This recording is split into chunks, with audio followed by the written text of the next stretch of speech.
Challenging star Darshan ಅವರಿಗೆ ಇಂದು ಹುಟ್ಟುಹಬ್ಬದ ಸಂಭ್ರಮ. ಎಲ್ಲ ಸರಿಯಾಗಿದ್ದರೆ ದರ್ಶನ್ ತಮ್ಮ ಅಭಿಮಾನಿಗಳೊಂದಿಗೆ ಅದ್ದೂರಿಯಾಗಿ ತಮ್ಮ 48ನೇ ಹುಟ್ಟುಹಬ್ಬವನ್ನು ಆಚರಿಸಿಕೊಳ್ಳಬೇಕಿತ್ತು. ಆದರೆ ಸಂಕಷ್ಟಕ್ಕೆ ಸಿಲುಕಿರುವ ದರ್ಶನ್ ಈ ಬಾರಿ ಬರ್ತ್ಡೇ ಆಚರಿಸಿಕೊಳ್ಳುವುದಿಲ್ಲ ಎಂದು ವಿಡಿಯೋ ಮೂಲಕ ಮಾಹಿತಿಯನ್ನು ಹಂಚಿಕೊಂಡಿದ್ದರು.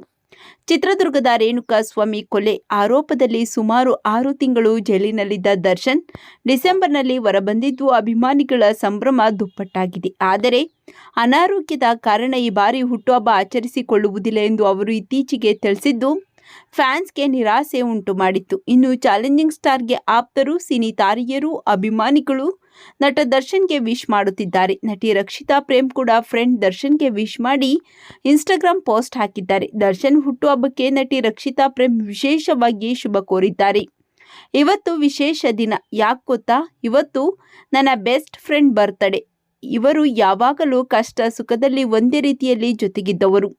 ಇವರು ಜೊತೆಗಿರುವ ಜೀವನ ಯಾವಾಗಲೂ ಉತ್ತಮವಾಗಿರುತ್ತದೆ. ನೀವು ನನಗೆ ಸ್ಪೆಷಲ್. ನಿಮ್ಮ ಜೀವನದ ಪ್ರತಿಯೊಂದು ಹೆಜ್ಜೆಯಲ್ಲೂ ಶುಭ ಹಾರೈಸುತ್ತೇನೆ. ಯಾವಾಗಲೂ ಸ್ಪೆಷಲ್ ಆಗಿ ಇರ್ತೀಯ. ಲವ್ ಯು ಎಂದು ಶುಭ ಹಾರೈಸಿದ್ದಾರೆ.